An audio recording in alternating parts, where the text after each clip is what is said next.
Hoje, irmãos, eu vou trazer uma palavra que vai te dar um norte. Você que tem passado por uma tempestade, você que muitas vezes não entende os planos de Deus, você vai começar a entender a partir de hoje. E para isso eu quero que você abra comigo lá em Mateus, capítulo 14. Nós vamos ler do versículo 12 ao 21. Diz assim: Os discípulos de João vieram, levaram o seu corpo e o sepultaram. Depois foram contar isso a Jesus. Ouvindo o que havia ocorrido, Jesus retirou-se de barco em particular para um lugar deserto. As multidões, ao ouvirem falar disso, saíram das cidades e o seguiram a pé. Quando Jesus saiu do barco e viu tão grande multidão, teve compaixão deles e curou os seus doentes. Ao cair da tarde, os discípulos aproximaram dele e disseram: Este é um lugar deserto e já está ficando tarde. Manda embora a multidão para que possam ir aos povoados comprar comida. Respondeu Jesus: Eles não precisam ir. Dei-lhes vocês algo para comer. Eles lhes disseram: Tudo que temos aqui são 5 pães e 2 peixes. Tragam-nos aqui para mim, disse ele. E ordenou que a multidão se assentasse na grama. Tomando os 5 pães e os 2 peixes e olhando para o céu, deu graças e partiu os pães. Em seguida deu-os aos discípulos e estes à multidão. Todos comeram e ficaram satisfeitos. E os discípulos recolheram 12 cestos cheios de pedaços que sobraram. Os que comeram foram cerca de 5.000 homens, sem contar mulheres e crianças. Amém? Irmãos, esse é o milagre da multiplicação dos pães e peixes. E é interessante que esse é o único milagre relatado nos 4 evangelhos, de Mateus, Marcos, Lucas e João. E tem um propósito nisso, porque esse milagre, ele foi muito importante e com certeza marcou a vida dos discípulos. Então nós vemos que antes desse milagre acontecer, aconteceu um fato muito marcante para Jesus. E nós vamos tirar aqui 4 lições desse acontecimento aqui. O primeiro deles é que Jesus, ele sentia compaixão das pessoas, porque ele já tinha experimentado muito sofrimento na sua vida. E como nós lemos aqui no primeiro versículo, o versículo 12, diz que os discípulos de João, ou seja, João Batista, eles vieram com o corpo dele e o sepultaram e contaram isso para Jesus. João Batista foi o primo de Jesus, ele foi o precursor, aquele que anunciou que Jesus, o Filho de Deus, viria à terra. E João Batista foi um homem tremendo, um homem muito usado por Deus. Apesar de que ele não ter feito um milagre sequer, ele era a boca de Deus, ele era um exemplo de alguém humilde, alguém que quando viu Jesus, ele disse: Olha, eu não sou digno nem que ele amarre minhas sandálias, porque ele é que deve ser exaltado. E foi um homem que foi obediente em toda a sua vida, desde o seu nascimento. Mas a gente olha para a história dele e parece que a vida foi muito injusta. Só que nós não podemos achar que Deus foi injusto com ele, porque a vida pode ser injusta, e realmente foi, porque a Bíblia diz que ele morreu decapitado por Herodes, e Herodes cortou a cabeça daquele homem. Imagine você sendo usado por Deus a vida toda, buscando fazer o que é certo, fazer a vontade de Deus, e termina com o fim deste aqui. Ele mesmo, quando estava preso, ele não viu o crescimento do ministério de Jesus, e ele mandou os discípulos perguntarem: confirma lá com ele se é ele mesmo.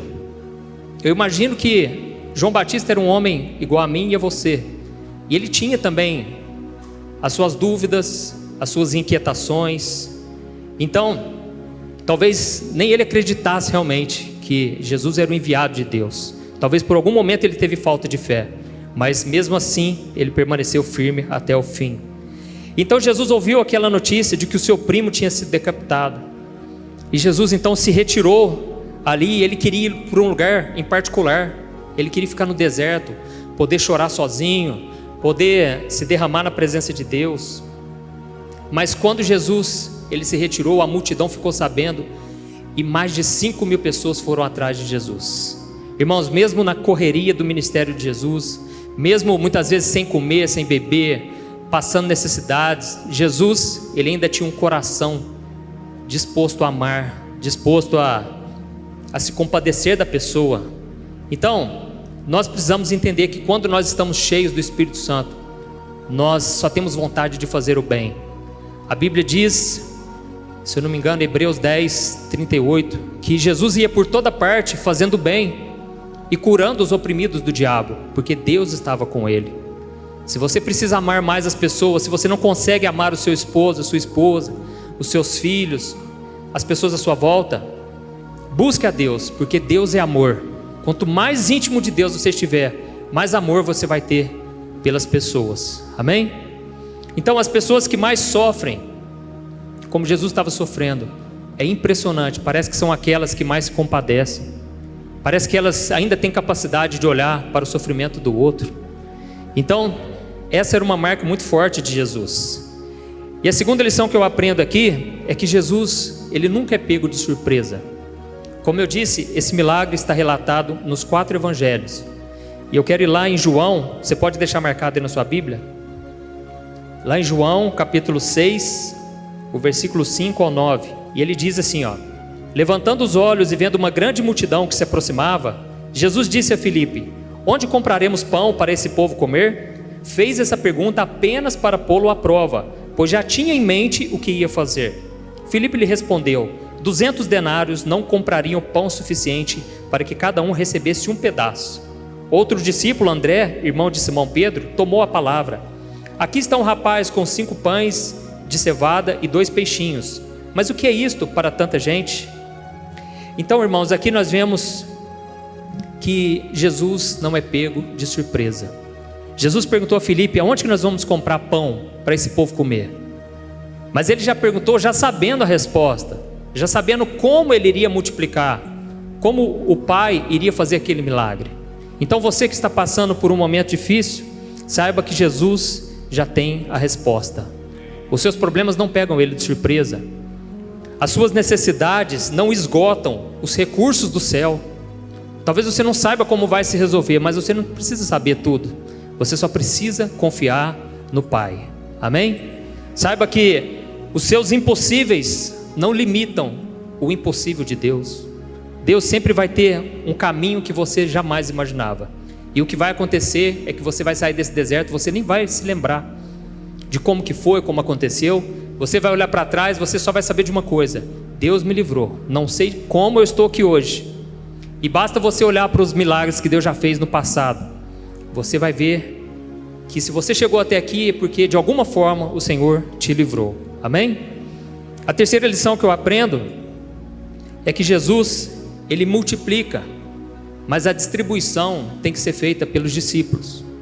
Jesus, ele olhou para o céu, ele estendeu as mãos e agradeceu ao Pai, mostrando que Deus é quem dá o alimento, é Deus quem nos supre, Deus quem nos sustenta, e nós apenas distribuímos o alimento. E naquele momento Jesus deu ordem para os discípulos distribuírem aquele alimento.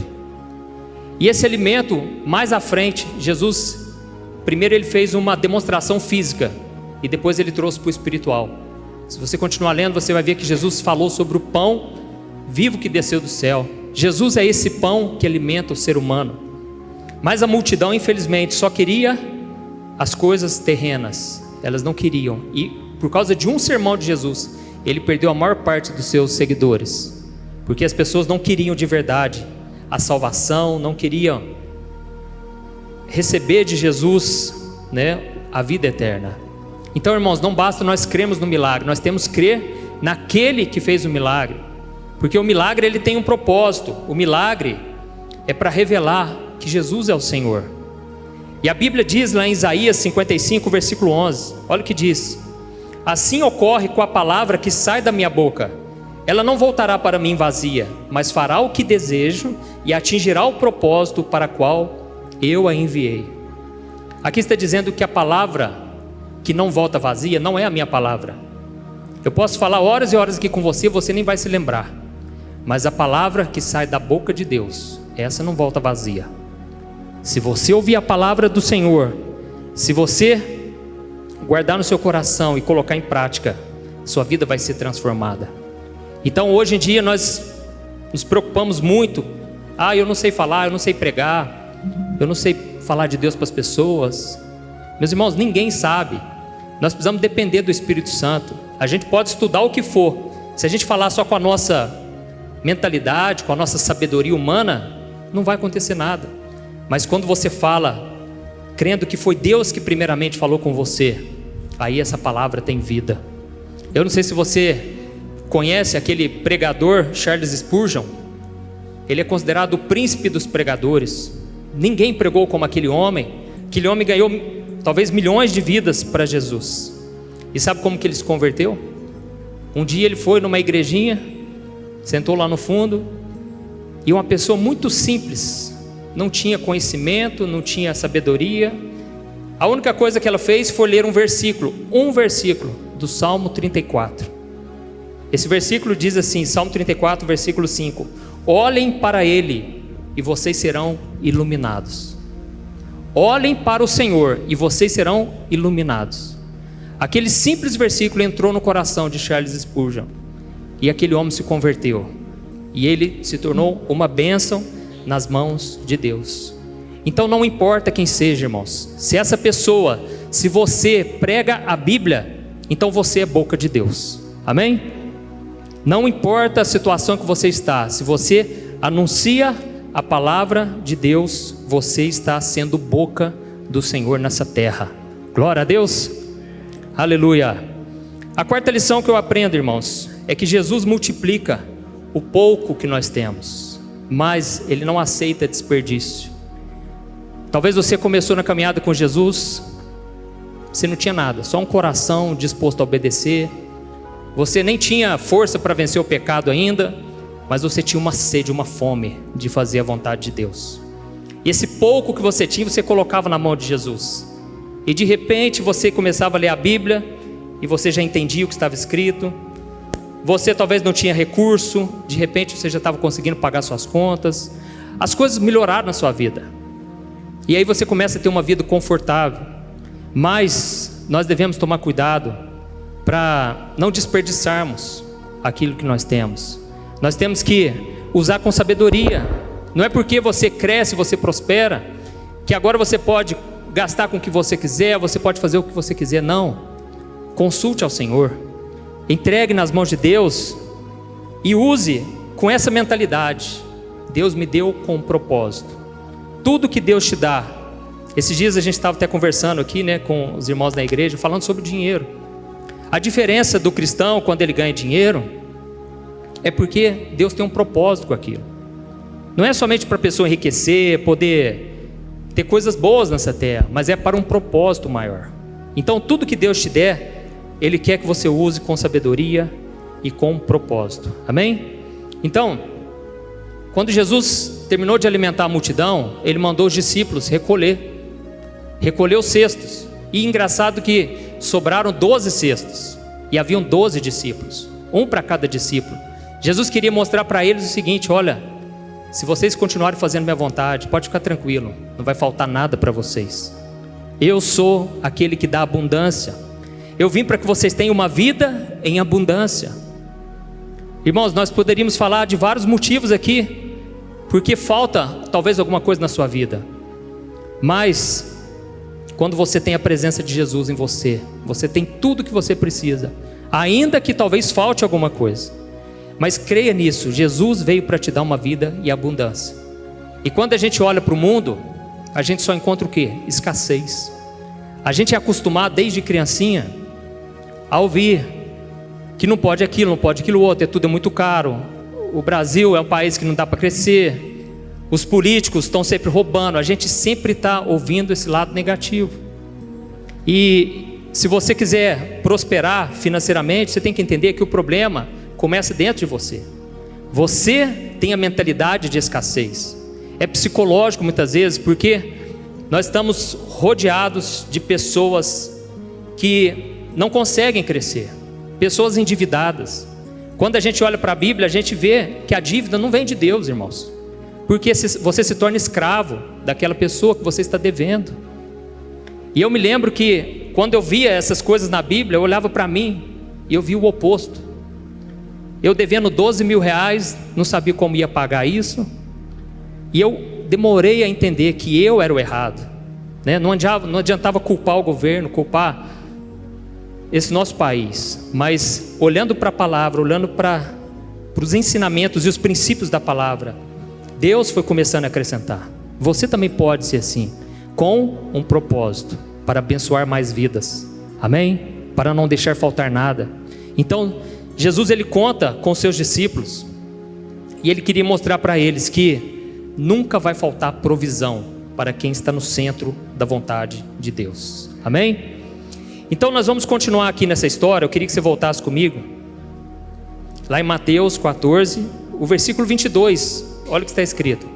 Logo em seguida, Jesus insistiu com seus discípulos para que entrassem no barco e fossem adiante dele para o outro lado, enquanto ele despedia a multidão. Às vezes a gente lê alguma coisa na Bíblia e a gente não percebe, mas Jesus, ele insistiu com os discípulos para saírem dali, para vazar, para cair fora dali, daquele lugar. E a gente não repara, mas tem um propósito nisso aqui. Assim que Jesus começou a despedir da multidão, ele já tinha avisado os discípulos: olha, vocês vão para o outro lado agora, sai, porque eu estou mandando. É exatamente isso que Jesus fez, né? Lá em João capítulo 6, mantém aqui, vamos voltar para João. Como eu disse, essa parábola, esse milagre está nos 4 evangelhos. João 6, o versículo 14 e o 15. Nós vamos entender por que Jesus fez isso com os discípulos. Olha o que está escrito. Depois de ver o sinal milagroso que Jesus tinha realizado, o povo começou a dizer: sem dúvida, este é o profeta que devia vir ao mundo. Sabendo Jesus que pretendiam proclamar o rei à força, retirou-se novamente sozinho para o monte. Está vendo, irmãos? Jesus, ele percebeu que as pessoas, depois daquele milagre, elas queriam torná-lo um rei político, que pudesse defendê-los diante do Império Romano. Aquelas pessoas tinham uma visão terrena apenas. Aquelas pessoas queriam um rei para resolver todos os problemas delas. Só que o reino de Deus não é deste mundo. Como eu disse, nós nos preocupamos muito com a política, mas o reino de Deus não tem nada a ver com as coisas deste mundo. Isso quer dizer que o mundo pode ir de mal a pior, o mundo pode estar em crise, mas se nós estamos em Cristo, nós estamos seguros, protegidos, nós estamos muito bem amparados por Deus, amém? Então, voltando aqui para Mateus, nós vemos que Jesus, Mateus 14, né? Jesus, ele insistiu com os discípulos. Lá em Marcos capítulo 6, diz que Jesus obrigou eles a irem embora. Por que Jesus fez isso? Porque o povo queria Jesus como rei, e Jesus queria livrar os seus discípulos dessa tentação. Os discípulos ainda não entendiam claramente qual era o propósito de Jesus. Eles não entendiam muito bem sobre o reino de Deus.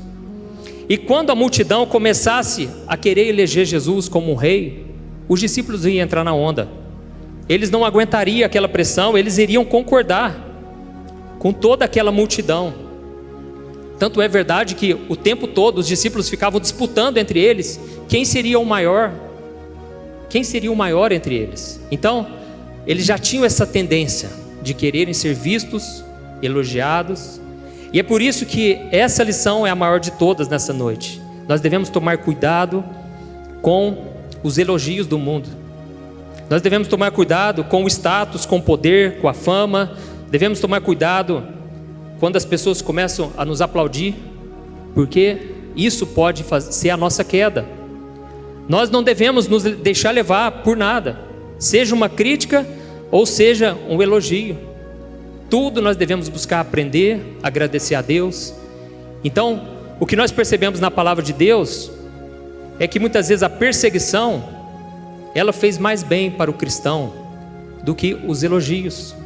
Na vida de quantos homens e mulheres de Deus você sabe que caíram porque começaram a ficar muito conhecidos. Então, se naquele momento os discípulos não tivessem partido, com certeza eles teriam apoiado a multidão. E agora nós vamos ver a continuação. Mateus 14, versículo 23 ao 27. Diz assim: tendo despedido a multidão, subiu sozinho ao monte para orar. Ao anoitecer, ele estava ali sozinho. mas o barco já estava a considerável distância da terra, fustigado pelas ondas, porque o vento soprava contra ele. Alta madrugada, Jesus dirigiu-se a eles andando sobre o mar. Quando o viram andando sobre o mar, ficaram aterrorizados e disseram: é um fantasma, e gritaram de medo. Mas Jesus imediatamente lhes disse: coragem, sou eu, não tenham medo. Olha isso, irmãos. Aqui nós começamos a entender os planos e os propósitos de Deus. Jesus já sabia que essa tempestade estava se aproximando. Alguns dizem que foi o próprio diabo, o próprio demônio que de alguma forma causou essa tempestade. Não importa como ela veio, o importante é que Jesus estava no controle de tudo. Ele sabia que os discípulos deveriam ir naquela direção. E talvez você se pergunte, mas por que Jesus permitiu isso, sabendo que os discípulos iriam entrar numa enrascada? É porque Jesus, na verdade, estava salvando eles de um perigo muito maior. Aqueles homens, eles eram muito difíceis de lidar. O coração deles era enganoso, assim como o nosso. E às vezes Deus permite uma tempestade na nossa vida para nos quebrantar. É muito comum você ver nas escrituras, né? Principalmente depois de muitos milagres, muita salvação, Deus permite a tempestade, a provação, a perseguição. Quando Pedro pregou e milhares de pessoas se converteram, depois dali começou uma grande perseguição. Imagine se Pedro só pregasse, milhares e milhares sempre se convertessem e grandes coisas Deus fizesse sem tratar com o coração deles. Eles iam se perder, eles não iam reconhecer que era a mão de Deus. Então Jesus aqui estava salvando eles de um perigo muito maior, o perigo do orgulho. Eles poderiam talvez perder o foco do chamado de Deus. Irmãos, a coisa mais difícil que tem é uma pessoa manter o foco naquilo que Deus chamou ela para fazer até o fim. É muito fácil você se perder, é muito fácil você continuar fazendo coisas boas, mas que estão fora da vontade de Deus. Então quando nós vemos muitas pessoas aí, elas têm boas intenções, não se desviaram, mas o propósito já não é o mesmo mais, e nós devemos tomar muito cuidado. E a tempestade então veio para quebrantar e mostrar que Jesus é o Senhor de todas as coisas. E o próprio Jesus não caiu nessa tentação da popularidade, porque ele foi o quê? Ele foi orar. Ele sabia que a oração é o caminho para a gente avançar na caminhada com Deus. A igreja, irmãos, é o único exército que avança de joelhos. Então, que nós possamos estar sempre com esse coração quebrantado. Às vezes a gente nem percebe que a gente já está se desviando, mas através das nossas palavras nós podemos saber o que está no nosso coração. Então nunca se elogie, deixe que as pessoas falem de você, porque se você começar a se achar muito humilde, você ali já ficou orgulhoso. Amém? Então, se você está passando por uma tempestade, saiba que Jesus te colocou nela. É difícil entender isso, né? Mas Jesus, ele sempre nos coloca na tempestade. O Espírito Santo conduziu Jesus ao deserto, e o Espírito Santo também nos coloca no meio de situações complicadas, impossíveis. E era uma tempestade terrível. Os discípulos estavam apavorados, e tanto é que eles assustaram quando Jesus estava vindo, achando que era um fantasma, porque talvez eles nem tinham mais esperança que Jesus iria encontrar com eles. Irmãos, a coisa mais difícil que tem é entender a demora de Deus. Na nossa mentalidade é uma demora, mas Deus está no controle de tudo. Quando Lázaro estava doente, as irmãs dele chegaram para Jesus e disseram: Jesus, o nosso irmão está muito doente, vai lá socorrê-lo. E Jesus naquele momento socorreu aquela mulher com fluxo de sangue. A multidão comprimia Jesus, e somente 2 dias Jesus chegou lá depois. E quando ele chegou já era tarde, Lázaro já tinha morrido. E ali você vê a desesperança, a tristeza de alguém que se frustrou, porque esperou no Senhor e nada aconteceu. E ela então disse: Senhor, se o Senhor tivesse chegado antes, o nosso irmão não tinha morrido. Mas Jesus vira para ela e disse: você crê? Eu sou a ressurreição e a vida, e você vai ver a glória de Deus. E Jesus fez um milagre muito maior do que elas estavam imaginando. Mas o tempo da espera é difícil. Nós muitas vezes não entendemos por que Deus demora e Ele deixa certas coisas acontecerem. Mas em tudo Deus tem um propósito. Então aquela tempestade, irmãos, é isso que eu queria falar para vocês. Ela veio não porque os discípulos estavam fora da vontade de Deus, mas porque eles estavam dentro. Os discípulos estavam no caminho certo e veio a tempestade.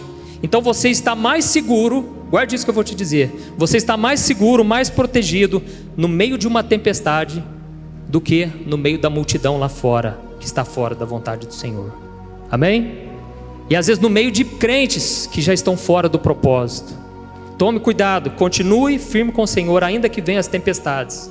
O Salmo 34, versículo 19 diz que muitas são as aflições do justo, mas o Senhor o livra de todas. Muitas são as aflições do justo, de quem anda com Deus, mas o Senhor te livra de todas. Então, irmãos, só para a gente encerrar, na Bíblia nós vemos dois tipos de tempestades, né? A primeira tempestade é aquela que vem para nos corrigir. É quando você faz alguma coisa errada, e aí o Senhor te leva naquela tempestade, para que você possa reconhecer os seus erros, para que você possa ser disciplinado, e que você possa crescer com aquilo ali. E nós vemos o exemplo de Jonas, né? Jonas, ele desobedeceu a Deus, e veio uma grande tempestade naquele barco que ele estava fugindo. Então foi uma correção na vida daquele homem. E a segunda tempestade é a tempestade que vem para nos aperfeiçoar. Eu não sei qual é a tempestade que você está, se é para a sua correção porque você fez algo de errado, ou se é para o seu aperfeiçoamento porque você está fazendo o certo, você está buscando a Deus, andando em obediência. Então os discípulos, eles enfrentaram essa tempestade porque Jesus ordenou a eles para irem em direção a ela. Então Jesus naquele momento, ele testou a fé dos cristãos, né? E Jesus já tinha testado a fé dos seus discípulos antes, né? Quando ele estava no barco com os discípulos. Lá em Mateus capítulo 8, Jesus estava dormindo, veio uma tempestade, e os discípulos no barco, eles ficaram muito apavorados, e eles clamaram a Jesus, e ele acalmou a tempestade. Mas agora, Jesus testou ele ficando de fora do barco. Então, irmãos, nós precisamos nos aperfeiçoar na caminhada com Deus. E só existe uma maneira, através das tempestades. Através de muito sofrimento, importa que nós cheguemos, né, à plena vontade de Deus e sejamos salvos. Foi isso que o apóstolo Paulo disse. Então, irmãos, muitas vezes nós achamos que se nós formos obedientes, se nós cumprirmos aquilo que Deus quer para nós, a nossa vida vai ser tranquila, nós vamos andar somente em águas tranquilas, nesse mar da vida. Mas Jesus mesmo disse: no mundo tereis aflições, mas tenham bom ânimo, porque eu já venci tudo por você. Amém? Glória a Deus. E este é o momento de você entregar o seu coração. Eu creio que o Espírito Santo te mostrou a razão de você talvez estar nessa tempestade. E se você ainda não sabe, não importa, continue clamando a Jesus, porque essa tempestade vai passar. Você vai sair daí muito mais fortalecido do que quando você entrou. É nas profundezas do nosso coração que Deus começa a trabalhar.